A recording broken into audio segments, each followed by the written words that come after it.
From DLA Piper, this is the U.S. Latin America Panorama Podcast. This podcast series focuses on the latest developments across the Americas and globally, highlighting business, legal, economic, and political developments affecting businesses daily. This episode will be featuring Francisco Cerezo, partner and chair of the U.S. Latin America practice, and partner Vincent Keaveny, former Lord Mayor of the City of London, focusing on Latin America and the post-Brexit United Kingdom. Welcome, everyone, to our third DLA Piper Latin America podcast series, part of our Panorama podcast series. The first two podcasts that we had on current affairs in Latin America and on AI were extremely well received. So we're very excited now to continue with that momentum with our third podcast. And it's a little bit of a twist. A lot of activity between Europe and Latin America is always discussed. And oftentimes the discussion is Iberian Peninsula. That means obviously Spain and Portugal and Latin America. There's clear historic ties between the Iberian Peninsula and Latin America. It's something that's very top of mind. And historically, you see a lot of activity, but not very often discussed is the activity, the meaningful ties that there can be, and the potential also that there is for economic activity investment between the UK, which is obviously one of the major economies in Europe, and Latin America. So clearly between the UK and North America, whether it's Canada or the United States, there's clear, deep economic ties and very significant activity. So Latin America, it's something that's not often discussed,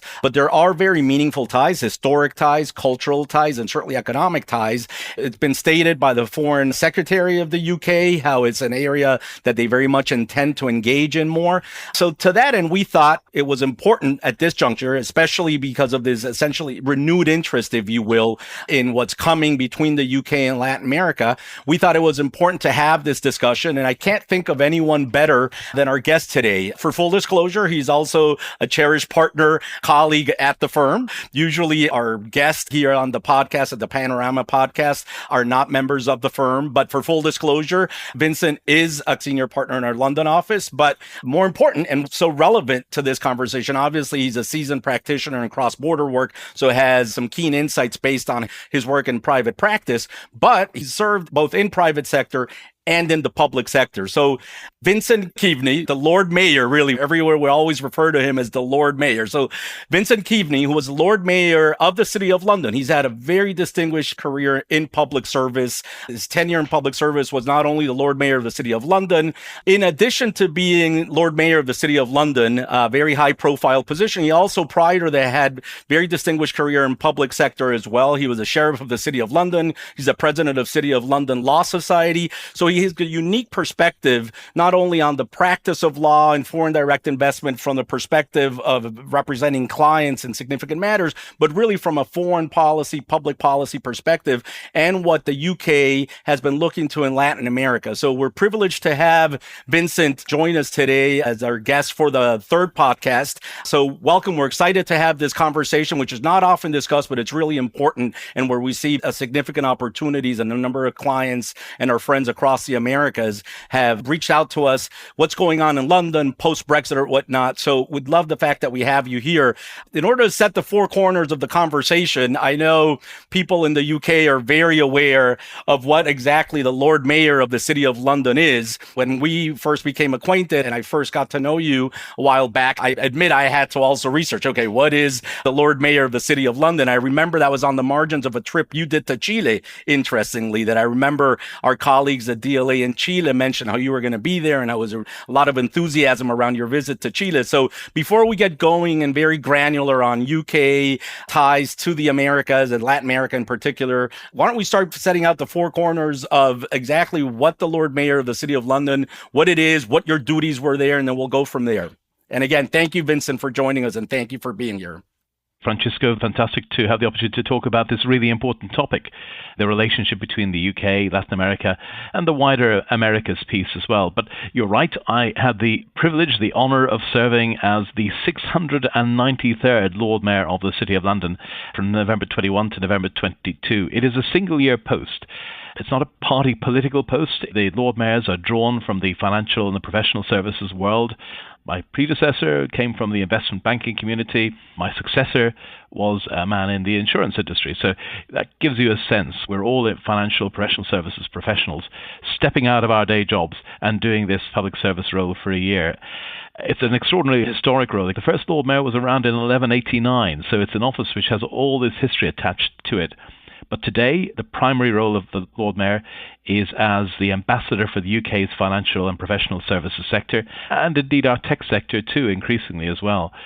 So what does that mean? Well, you spend about 100 days of the year on the road visiting countries around the world. But here in London, then you host events, host roundtables, bring people together, work with the trade associations, really looking at the cutting-edge issues, whether it's fintech, green and sustainable finance, what we're doing in infrastructure investment around the world, all of these things, insurance, Islamic finance, green finance. You're there in the middle of all of this. For somebody who's involved in the financial services world, whether it's as a lawyer, a banker, insurance, coming into this role, it's wonderful. Suddenly, all the things you've been doing in the course of your career, it's all drawn together for a year in a way that's quite unique. No other city in the world, I think, has an office like that of Lord Mayor. Well, additional note, which is important, which is a very cool title, I will say, certainly for us on this side of the pond. These are always very cool. You're also CBE, Commander of the British Empire. Commander of the most excellent order of the British Empire, to give it its full title. Some nice things come your way while you're doing this role. It's very special. Well, again, we're thrilled to have you. So I was reading up also on your tenure, and I know, as you well mentioned, essentially you're almost an economic financial services advisor projecting UK and obviously London being one of the most important capitals in the world and a financial center. And we'll get to that later because I know a lot of our friends in the Americas always wonder how has London been impacted by Brexit, and we'll talk about that a little later. Regardless of Brexit, London remains one of the critical capitals in the world as to financial services and business and foreign direct investment into the Americas and globally. But certainly during your tenure, one of the things I was reading is that your focus was ESG. You also focus a lot on tech. So if you could just specifically then, as we start getting more granular, while you were Lord Mayor, what were your priorities in terms of policy, economic policy, foreign direct investment? Which areas specifically were you focusing most on because you see it as the future of UK investment outside of the United Kingdom? I had a very specific focus on green and sustainable finance. I took office just as COP26 in Glasgow was finishing, so that had been a big moment here in the UK on the transition to net zero agenda. Mark Carney and others had, with Larry Fink and Mike Bloomberg, had announced the Glasgow Financial Alliance for Net Zero, bringing together over 100 financial institutions around the world, committing hundreds of millions of dollars towards the transition towards net zero. So we were looking at, in the City of London, what were we going to do to try and get some of that cash flowing in the way that the Glasgow Financial Alliance for Net Zero, GFANZ, institutions wanted to do. So that was one big priority. The other big priority was around investment, trying to promote investment into the UK, but also using the UK as an investment base for the rest of the world as well. And that priority, launching a program called Global Investment Futures alongside the British government and the Investment Association, which is a trade body for the buy side of the asset management industry here in the UK. I launched that in London in February 2022 and then took it on the road. The international launch of that was in July. We did that on the floor at the New York Stock Exchange. That was the international launch of Global Investment Futures. So that was a good day. I enjoyed my visit to the exchange that day in July. That really was a constant theme. As I say, the Lord Mayor travels for about 100 days of the year. So I got out to the US twice, to Canada, but also importantly to Latin America, to Mexico, to Chile, to Brazil, as well as lots of other countries around the world. Spent a lot of time on the road. And those constant themes, green and sustainable finance, the asset management industry, the opportunities to increase investment flows around the world, and then tech and fintech, the huge opportunity that tech and fintech in particular presents to the world. And of course, London is in many ways the global leader in fintech. If you look at the international dimension to fintech, so much of it is happening in real life, is happening actually here in the UK and in London. So let me ask you a question. So clearly, as to the Americas, there's deep historic ties between the UK and Canada, between the UK and the US, certainly, and very deep economic ties. Latin America is obviously so diverse, so many different countries, and almost by definition, everyone has a meaningful relationship with Brazil and with Mexico just because they're the two largest economies in Latin America. But I know, for example, you traveled to Chile, which is also an important economy in Latin America, but obviously not as large as Brazil. In your travels, or even if you did not have an opportunity to travel to the country, what areas of Latin America during your tenure as Lord Mayor, or even now, were you seeing the most activity, the most interest, the most flow, whether it was UK into that country or that country possibly into the UK? It's a great question. You're absolutely right. There are existing relations, very strong relationships between many of the Latin American countries and Europe and traditional European countries, whether it was immigration patterns, historic business links, cultural and social links. Those remain very strong across Latin America. Everyone wants to do business in Brazil. It's such an exciting country in so many ways, and there are so many opportunities across Brazil, whether that's infrastructure, whether it's tech, whether it's the natural resources. I mean, there are just so many opportunities at the moment in Brazil. There's a lot of really good stuff happening between the UK and Brazil at the moment. We concluded a new UK-Brazil double tax treaty last year, which has been ratified here in the UK, just waiting for congressional approval for that to be finalized on the Brazilian side. We as lawyers know how important those sorts of features are. Those are the little things that unlock lots of investment activity and lots of trade flows back and forth between countries. I point as well to Chile and to Mexico as being really exciting destinations for UK business.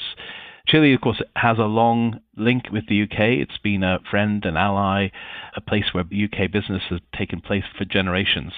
But like a lot of Latin America, I think in many ways the UK withdrew from Latin America in a very significant way after the First World War, after the Great War, into the 1920s. And it's only been rediscovering Latin America over the last 10 or 15 years. I remember visiting when I was in Santiago, having lunch in the old Stock Exchange building in downtown Santiago, coming out of that building and walking back to where the cars were, seeing over a doorway in one of those buildings in that part of town, seeing two coats of arms, two crests sitting up above the door. One of them was the City of London coat of arms. Couldn't believe it, sitting there, and it's that Lord Mayor of London. They're seeing the coat of arms of the City of London. And the other was another coat of arms which I didn't recognize. But it was probably an English insurance company or an English shipping company that had an office in that building back in the early 1900s. Visible, really visible references to the level of business that existed then. And what I think we need to do in the years to come is to try and rediscover and revitalize those business links between the two countries. And I think one of the ways that's going to happen, and Chile is an exciting place, Mexico and Peru are the other two that are really interesting, it's because of the UK's accession late last year, the UK's accession to the CPTPP trade pact, which I think is going to really open some fantastic opportunities over the coming years in Latin America. If you could talk a little bit more about that. I mean, perhaps some of our audience, friends who are listening, aren't fully aware. And just to clarify, that stands for Comprehensive and Progressive Agreement for Trans-Pacific Partnership. I think it dates less than a year. And it includes basically the major countries in the Pacific. So it's everything from Australia, but clearly Chile, Peru, and a number of other countries in Asia. And then the UK has become a signatory to that treaty and a participant. So maybe if you could speak a little bit more to that, I think that'd be really helpful to our audience. It's a really exciting free trade agreement, as you say, covering the ring around the Pacific. I think it's a really brave thing to do for the UK to actually say we want to take part in this free trade area as if we were located on that Pacific edge, whether east or west of the Pacific. I think it's a really exciting, really global thing for the UK to be doing. And there will be significant opportunities. There's already a lot of trade. Mexico, for instance, a lot of UK automobiles, beverages. They're, of course, one of the great exports to the world, Scotch whiskey. There's no doubt that gets sold all over the world. A lot of it goes into Latin America, and similarly to the pharmaceuticals. So those are big areas of trade already. Joining that free trade agreement, beginning to address some of the tariff-related issues, that's an exciting trade opportunity for the future. But one of the things that the members of the CPTPP, and it's a tough one to get out, isn't it? It's a tongue twister. Too many consonants. Looking ahead, one of the next priorities for the CPTPP is in the area of services, and work is already going on around data flows. So looking at the barriers that are there, data localization requirements, Those are the sort of opportunities, I think, that are really exciting, because the UK economy is essentially a service-based economy. We're the second biggest financial services exporter in the world, behind the US. So we have an enormous service sector, and what the real win for the UK in years to come will be to sell our financial services expertise into Latin America and into those other member countries of the CPTPP. And I'm sure that there are a number of other Latin American countries that are looking to join CPTPP. So I think that's going to be a growing source of two-way trade in goods, but more importantly, looking ahead a few years, in services between the two countries as well. Particularly when you overlay that with what's the exciting stuff that's going on in tech at the moment. Mexico is another great example. One of the first things we did in the UK, in the world, was to create a regulatory sandbox for fintech, working with the UK financial services regulator to create a safe space where you can take an idea, a fintech idea, and test it out in a safe regulatory environment. The regulators can see where there are risks, where there are the upsides, and work out what the appropriate regulatory approach is to that. Now, those sorts of sandboxes are being created around the world.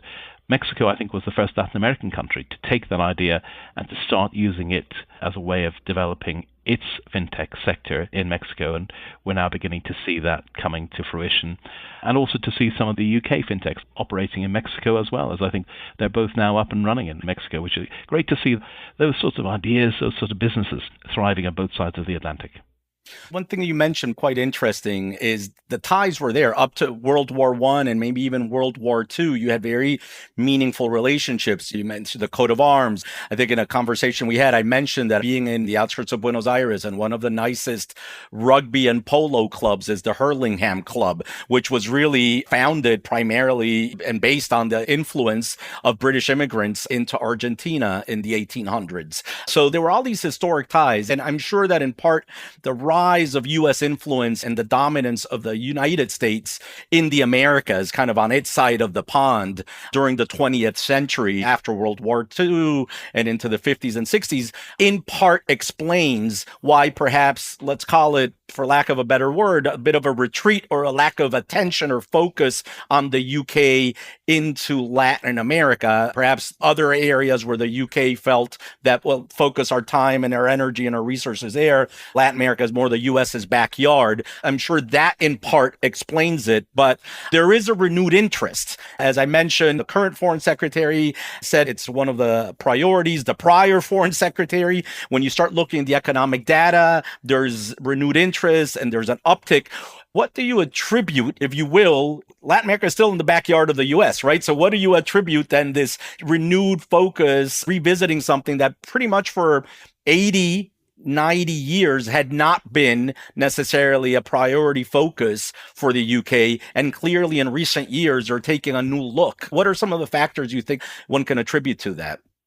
Well, I think one of the reasons was a bit of imperial overstretch. I think by the 1920s, the British Empire was already beginning to feel a bit too big for a small country on the edge of Western Europe. I think one of the first places that became evident was in Latin America. I think that explains in part the withdrawal, and as you say, the rise of the United States, and that became particularly obvious initially on that side of the Atlantic. Today, one of the things, of course, that is driving economic and political strategy in the UK is the fact that post our membership of the European Union, looking around the world and rediscovering actually those markets where we were once significant players, whether that's Australia, whether that's New Zealand, which were, again, very badly affected by the British decision to join the EU back in the 1970s.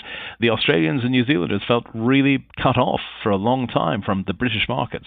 We're re-establishing British presence in those markets, and similarly two-way trade as well. So I think what's happening in Latin America, it's a slower burn. It's a long way away. It's a long flight from London to Santiago. It's 16 hours or so. It's a direct flight, but it's a long one. One of the language issues can, for some British businesses, still be a challenge. But Britain, the UK, as part of its post-Brexit strategy, is beginning to find its feet again in markets around the world, which, for lots of reasons, historically it gave up. And I think one of the things is, of course, that a lot of what Britain has to offer now, Scotch whisky is a trite example, but it is a product, a global product that is bought and appreciated all over the world. And one of its biggest markets is in Latin America. That said, it's great to see some Latin American spirits being sold and enjoyed and appreciated in the UK. That's a trade which is becoming a two-way trade, of course, as well, not only just spirits, but wine as well. Chilean wine is hugely popular here in the UK, as is increasingly some Argentinian, Uruguayan wine as well. You walk into a supermarket in London and you will see a lot of Chilean wine on the shelves in that supermarket. So that'll trigger intense discussion between our Chilean and our Argentine friends, that they're always jockeying for position and bragging rights as to who makes the better wine out of the Southern Cone. And there's only one way we can resolve that, Francesco, which is just by opening a few bottles and see what we think ourselves. That's right. So it's interesting that you point out that to a certain extent, Brexit has got the world's attention, and for good or bad, it happened. But to a certain extent, that's then one of the reasons why the UK then has to pivot and is now led to this renewed interest. So that's interesting. And one of the things that I would love your thoughts on is how I've noticed, and one always has to be careful that the anecdotal is not empirical, clearly, right? But among our clients that I work with, and as a firm that we work with, is also not only UK into Latin America, which clearly, while, as you said, it's a slow burn, it's still not at the level where Iberian Peninsula is to Latin America, or UK is to Canada or the US, but it's clearly trending in that direction. But interestingly, I'm also seeing, and would love your thoughts on it, Latin America into the UK, looking at London, regardless of all the headlines of is London over, this kind of alarmist, which I clearly don't believe it is. It's still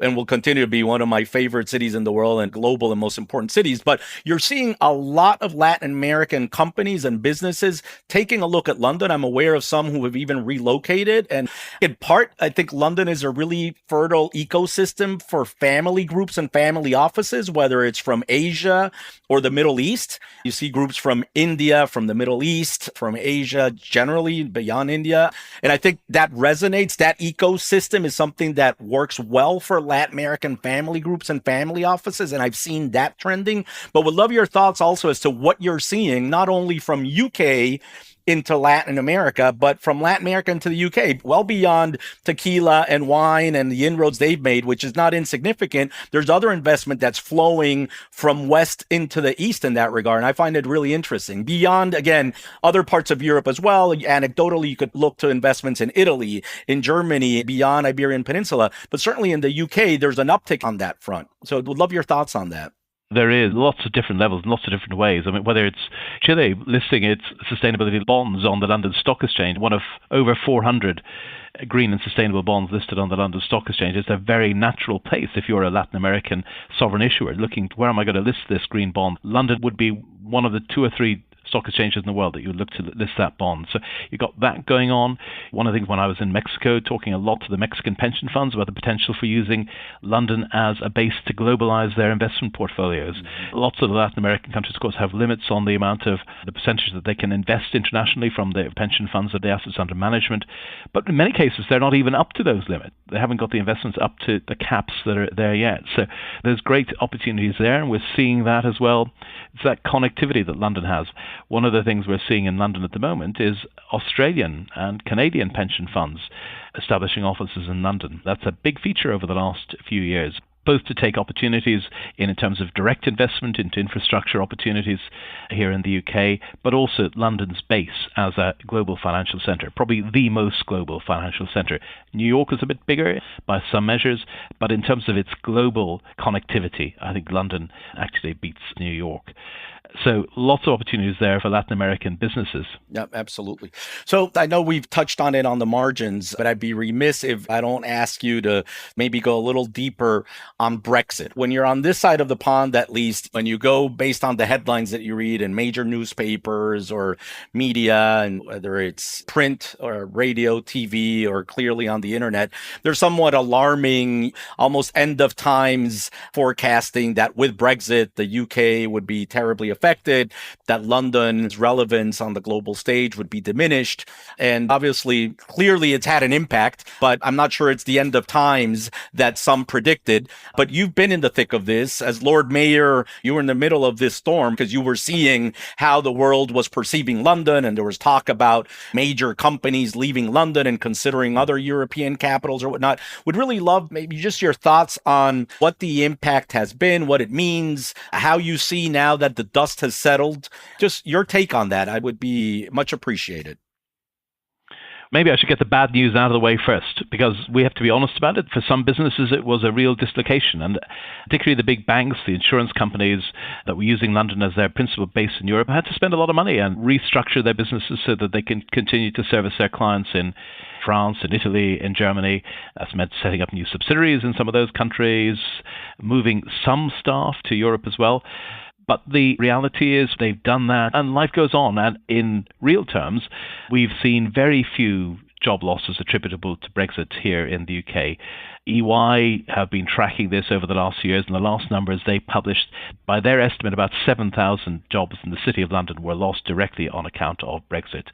That's at a time when we're creating tens of thousands of new jobs every year, so there hasn't been a net loss. In fact, over the last couple of years, we think we have created about 50,000 fintech-related jobs here in the City of London. It's an extraordinary success story in its own right. I believed from way back, so going back to when we were talking about the referendum in 2016, my view was that if London stayed ahead in terms of innovation and in terms of technology, its future was assured. That in the greater scheme of things, the arrangements, the political and economic arrangements of the EU would fade into insignificance for the financial services sector. I'm not talking about the other political ramifications, the other political consequences of this, which is another story entirely.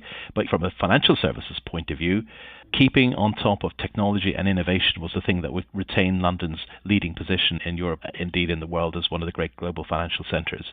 That's proved to be the case. And if you look at where we're doing really well, it's in those technology-related sectors, but it's also in areas like insurance.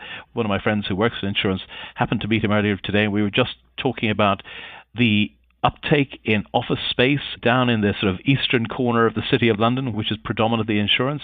And at the moment, it is crazy down there. The international insurance business that is flowing through London at the moment is staggering. And who would have said that 7 or 8 years ago? The London insurance market was getting to the point where they're finding it difficult to get offices in that part of the City of London. So you've got great stories in terms of the business spirit that has just shone through.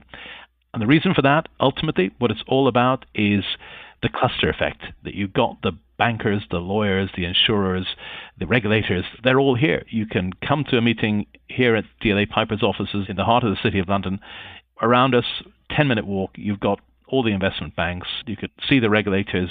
You can see the insurance people around the London market. They're all here within 5-10-minute walks of this office. And it's that sort of cluster effect that's pretty sticky. It's pretty difficult to pull that apart, and it's very difficult to replicate it anywhere else.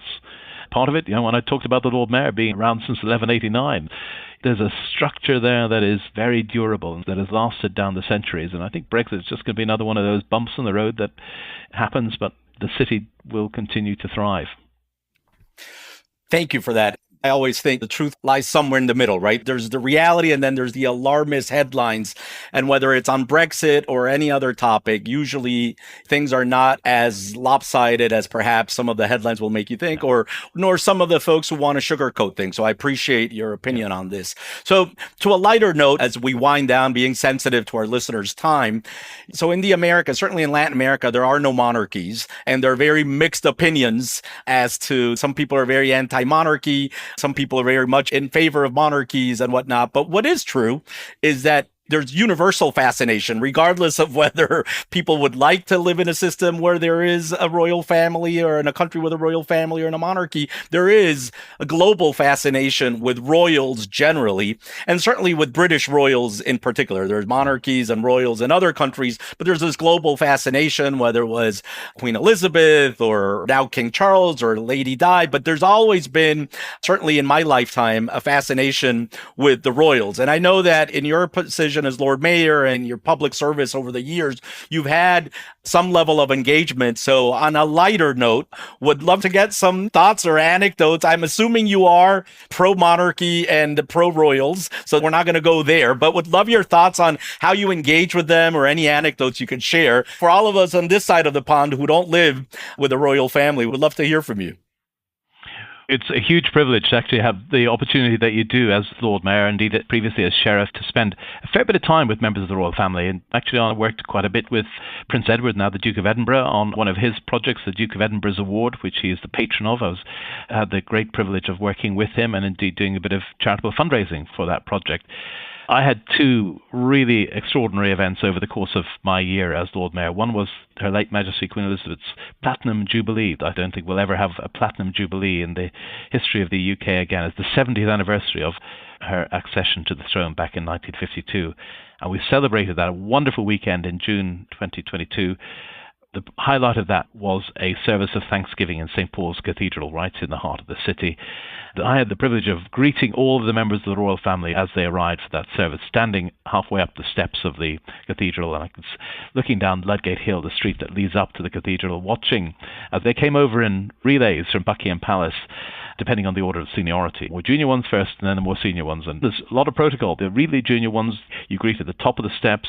The mid-ranking royals, you greet halfway down the steps. And then the really important royals, you greet at the bottom of the steps of St. Paul's. It's an extraordinary world. But there I was, wearing this incredible ermine-trimmed gown, only worn by Lord Mayors on the highest of state occasions, standing pretty much on my own, TV cameras on me, and that's standing on the top of those steps, looking down Ludgate Hill, thinking, I grew up in Dublin, originally from Ireland. How in heaven's name did I end up finding myself here on this extraordinary day, wearing this extraordinary outfit? It was pretty amazing. And then chatting to all the members of the royal family who were in fantastic mood.